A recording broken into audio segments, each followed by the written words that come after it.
ഈ ഗൃഹനാഥൻ ഈ വീട്ടിൽ കയറി അന്ന് തൊട്ടേ ഈ റൂമിലാണ് കിടക്കുന്നത്. പക്ഷെ അന്ന് തൊട്ട് ഇദ്ദേഹത്തിന് നഷ്ടങ്ങളാണ്. തൊടുന്നതും പിടിക്കുന്നതും സകലതും നഷ്ടങ്ങളാണ്. ഇദ്ദേഹം ഒരു 5-2 കോമ്പിനേഷൻ ബെഡ്റൂമിലാണ് കിടക്കുന്നത്. 5 എന്ന് പറയുന്ന നക്ഷത്രത്തിന്റെ സ്വഭാവം എന്ന് പറയുന്ന ടോട്ടൽ ലോസ് ആണ്. അപ്പൊ അദ്ദേഹം ഈ റൂമിൽ കിടക്കുമ്പോൾ ഇദ്ദേഹത്തിന്റെ നഷ്ടങ്ങളാണ്. ഇദ്ദേഹത്തിന്റെ പ്രശ്നം എന്താണ്? ഈ റൂമിൽ കിടക്കുന്നതാണ്. ആ ബെഡ്റൂമിൽ നിന്നും ഇദ്ദേഹം ഈ ബെഡ്റൂമിലേക്ക് മാറിക്കഴിഞ്ഞാൽ ഇദ്ദേഹം സാമ്പത്തികമായിട്ട് അഭിവൃദ്ധിപ്പെടും. ഇദ്ദേഹത്തിന്റെ ജീവിതത്തിൽ നല്ല നല്ല കാര്യങ്ങൾ നടക്കും. നമസ്കാരം. ഇന്ന് നമ്മൾ പറയുന്നത് ഫെങ്ഷുയുടെ ചില ഫ്ലൈങ് സ്റ്റാർ നിയമങ്ങളാണ്. അപ്പോൾ ഒരു വീടിനെ സംബന്ധിച്ചിടത്തോളം നമുക്ക് ലോകത്ത് എവിടെ ഏത് വീടെടുത്താലും ആ വീട് 500 സ്ക്വയർ ഫീറ്റോ 5000 സ്ക്വയർ ഫീറ്റോ ആയിക്കോട്ടെ, അതിനൊരു ഫ്ലൈങ് സ്റ്റാർ നമ്പർ ഉണ്ടായിരിക്കും. ആ ഫ്ലൈങ് സ്റ്റാർ നമ്പർ എടുക്കുമ്പോൾ വീടിന്റെ ഓരോ ദിക്കും നമുക്ക് കൃത്യമായിട്ട് അവിടെ വരുന്ന എനർജി എന്താണെന്ന് കണ്ടുപിടിക്കാനായിട്ട് സാധിക്കും. ഇപ്പം നിങ്ങളുടെ കാഴ്ചപ്പാടിൽ ഇവിടെ കുറച്ച് നമ്പറുകൾ, ഒരു 2 നമ്പറുകളുടെ ഒരു കോമ്പിനേഷൻ ആയിട്ടാണ് ഞാൻ ഈ 9 സ്ഥലങ്ങളിലായിട്ട് മാർക്ക് ചെയ്തിരിക്കുന്നത്. യഥാർത്ഥത്തിൽ ഒരു വീടിനെ സംബന്ധിച്ചിടത്തോളം ഈ സ്ഥലങ്ങളിൽ അതിൻ്റെതായിട്ടുള്ള ചില എനർജികളുണ്ട്. ആ എനർജികൾ അതാത് സ്ഥലങ്ങൾ ഉപയോഗിക്കുന്നവരെ ബാധിക്കും. അത് എങ്ങനെയാണ്, എന്ത് രീതിയിലാണെന്നുള്ളതാണ് പറയുന്നത്. ഇതൊരു വീടിന്റെ ഫ്ലൈങ് സ്റ്റാർ കണക്കാണ്. അപ്പോൾ ഈ വീടിനെ ഞാൻ കൺസൾട്ടിങ്ങിന് പോയപ്പോൾ ഈ ഗൃഹനാഥൻ കിടക്കുന്ന റൂം ഈ തെക്ക് വശത്തുള്ള റൂമാണ്. ഇതൊരു ബെഡ്റൂമാണ്. ഈ ഗൃഹനാഥൻ ഈ വീട്ടിൽ കയറി അന്ന് തൊട്ടേ ഈ റൂമിലാണ് കിടക്കുന്നത്. പക്ഷെ അന്ന് തൊട്ട് ഇദ്ദേഹത്തിന് നഷ്ടങ്ങളാണ്. തൊടുന്നതും പിടിക്കുന്നതും സകലതും നഷ്ടങ്ങളാണ്. വാസ്തു നോക്കിയപ്പോഴത്തേക്ക് വലിയ കുഴപ്പമില്ലാതെ വെച്ചിരിക്കുന്ന ഒരു വീടാണ്. പക്ഷേ എന്ന് പറഞ്ഞു കഴിഞ്ഞാൽ ഇദ്ദേഹം നഷ്ടങ്ങളെ ഫേസ് ചെയ്തുകൊണ്ടേയിരിക്കുകയാണ്. അപ്പോൾ ഇദ്ദേഹം എന്നോട് പറഞ്ഞ പ്രോബ്ലം, സാറ് പറഞ്ഞത് ഞാൻ നോക്കി.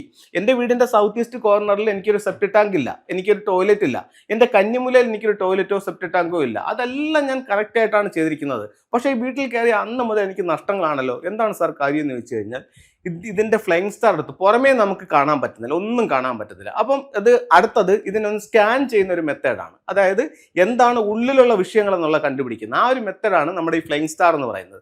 അപ്പോൾ ആ ഫ്ലൈങ് സ്റ്റാർ എടുത്തപ്പോൾ ഇദ്ദേഹം ഒരു 5-2 കോമ്പിനേഷൻ ബെഡ്റൂമിലാണ് കിടക്കുന്നത്. അപ്പോൾ ഓരോ നക്ഷത്രങ്ങൾക്കും ഓരോ സ്വഭാവമുണ്ട്. 5 എന്ന് പറയുന്ന നക്ഷത്രത്തിന്റെ സ്വഭാവം എന്ന് പറയുന്ന ടോട്ടൽ ലോസ് ആണ്. അപ്പോൾ അദ്ദേഹം ഈ റൂമിൽ കിടക്കുമ്പോൾ ഇദ്ദേഹത്തിന്റെ നഷ്ടങ്ങളാണ്. ഇദ്ദേഹത്തിന്റെ പ്രശ്നം എന്താണ്? ഈ റൂമിൽ കിടക്കുന്നതാണ്. ഈ റൂം മാറിക്കഴിഞ്ഞാൽ ഇദ്ദേഹം രക്ഷപ്പെടും. പക്ഷെ ഇദ്ദേഹത്തിന് അറിയത്തില്ല ഈ റൂമാണ് ഇദ്ദേഹത്തിന്റെ വിഷയം എന്നുള്ളത് അറിയത്തില്ല.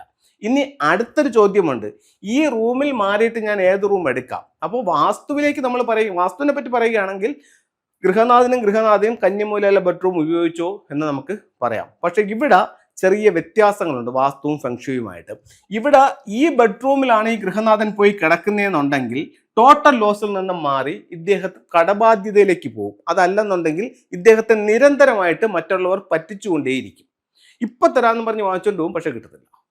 മനസ്സിലായില്ലേ? പല സ്ഥലങ്ങളിലും ഇദ്ദേഹം ചെന്നപ്പെടും, പക്ഷെ ഇദ്ദേഹത്തിന്റെ പൈസ പോകും. ഇത് ഈ റൂമിന്റെ സ്വഭാവമാണ്. നമ്മുടെ വാസ്തുവിൽ എന്താണ്? കന്നിമൂലയാണ്. നമ്മൾ പറയുന്നത് എന്താണ്? കന്നിമൂലയിൽ പോയി കിടക്കാനാണ് പറയുന്നത്. പക്ഷെ ഇതിന്റെ ഫ്ലൈങ് സ്റ്റാർ നമ്പറിൽ അത് മോശം കോമ്പിനേഷൻ ആണ്. ഇത് എല്ലാ വീടിനും ഇത് സെയിം ഫ്ലൈങ് സ്റ്റാർ അല്ല.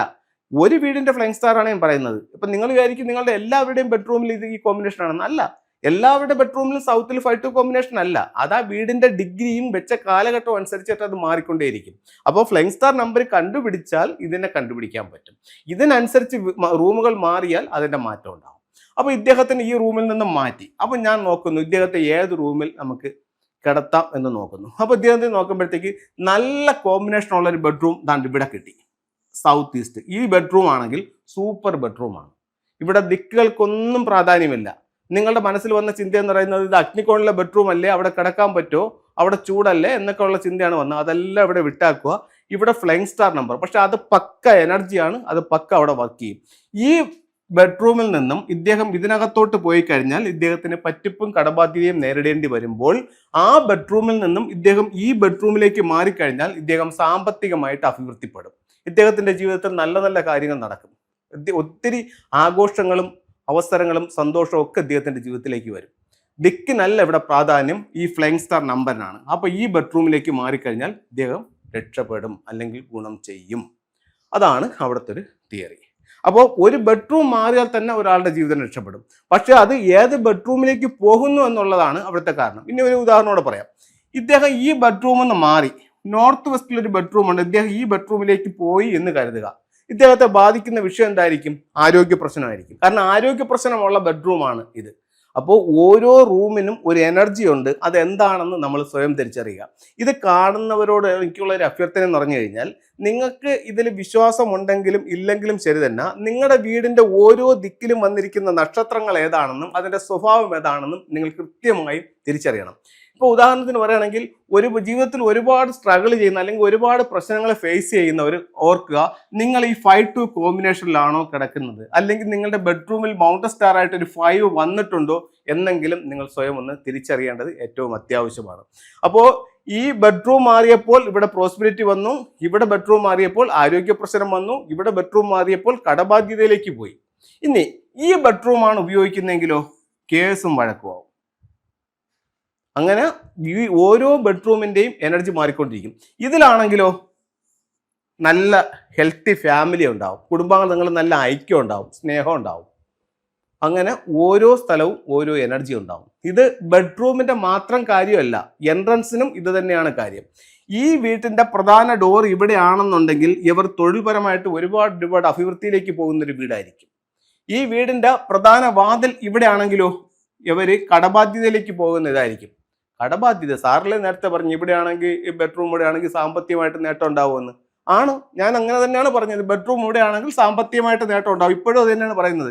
ഞാനിപ്പോൾ രണ്ടാമത് പറഞ്ഞ പോയിന്റ് എന്ന് പറഞ്ഞാൽ, ഈ വീടിന്റെ പ്രധാന വാതിൽ ഇവിടെയാണെങ്കിൽ അപ്പോൾ റൂമുകൾ എങ്ങനെ ഉപയോഗിക്കുന്നു എന്നതിനെ ബേസ് ചെയ്തിട്ട് ഇതിന്റെ സ്വഭാവം മാറും. ബെഡ്റൂമിന്റെ എനർജി അല്ല എൻട്രൻസിന്റെ എനർജി. അതിനെ പല സ്റ്റാറുകളെ ബേസ് ചെയ്തിട്ടാണ് അത് കണക്കാക്കുന്നത്. ഈ ബെഡ്റൂം 9-7 നിൽക്കുമ്പോൾ ഇത് ബെഡ്റൂമായിട്ട് ഉപയോഗിക്കുമ്പോൾ ഗുണം തരുമെങ്കിൽ, ഇതേ സ്റ്റാർ നിൽക്കുന്ന സ്ഥലത്ത് നിങ്ങൾക്ക് എൻട്രൻസ് ആണെങ്കിൽ ഇത് നിങ്ങളെ നഷ്ടത്തിലേക്കും കൊണ്ടുപോകും.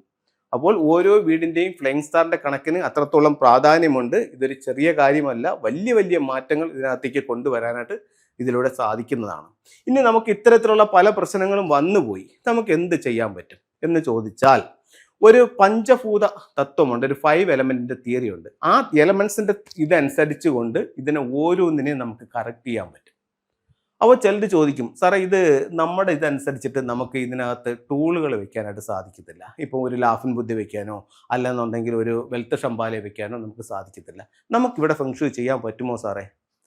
ഉറപ്പായിട്ടും ചെയ്യാൻ പറ്റും. ഒരു 5 എലമെന്റുകൾ ഉപയോഗിച്ചുകൊണ്ട് ചെയ്യാൻ പറ്റും. Metal energy, water energy, wood energy, earth energy, fire energy, ഈ 5 എനർജികൾ ഉപയോഗിച്ചുകൊണ്ട് നമുക്ക് ചെയ്യാൻ പറ്റും. ഒരു എലമെന്റിൻ്റെയും സ്റ്റാച്യുവിൻ്റെയും ആവശ്യമില്ല. പക്ഷെ അപ്പം പിന്നെ എന്തിനായി സ്റ്റാച്യു വെക്കുന്നതെന്ന് ചോദിച്ചു കഴിഞ്ഞാൽ, ആ സ്റ്റാച്യു വെക്കുമ്പോൾ അതിൻ്റെ ഒരു പ്രോസ്പെരിറ്റിയും കൂടെ നിങ്ങൾക്ക് ഉണ്ടാവും. മറ്റത് എലമെന്റ് തിയറി, ഇതെന്ന് പറയുമ്പോഴത്തേക്ക് സിംബോളിക് ആയിട്ടുള്ള തിയറി. ഇത് രണ്ടും കൂടെ മിക്സ് ചെയ്ത് ചെയ്യുമ്പോൾ സഡൻ റിസൾട്ട്, ഹൈ റിസൾട്ട്.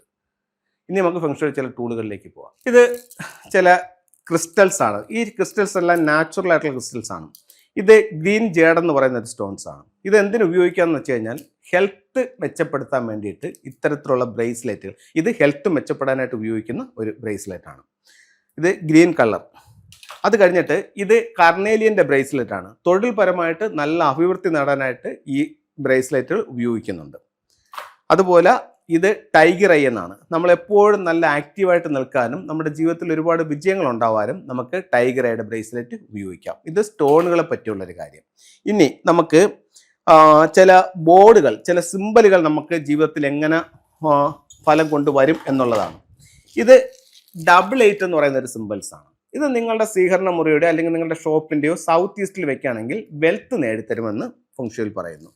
ഇത് ഡബിൾ ഹാപ്പിനെസ് എന്ന് പറയുന്നത്, ഇത് വീട്ടിൽ ഈ സിമ്പിൾസ് വെക്കുമ്പോൾ നമുക്ക് വീട്ടിൽ എപ്പോഴും ഒരു ഹാർമണി നിലനിൽക്കും. ഇനി കുടുംബാംഗങ്ങളെ ഐക്യത്തിലേക്ക് കൊണ്ടുവരാനും പരസ്പര സ്നേഹത്തിലേക്ക് കൊണ്ടുവരാനും ഇത്തരത്തിലുള്ള മിസ്റ്റിക് നോട്ടിന്റെ സിമ്പിളുകൾ ഉപയോഗിക്കാം.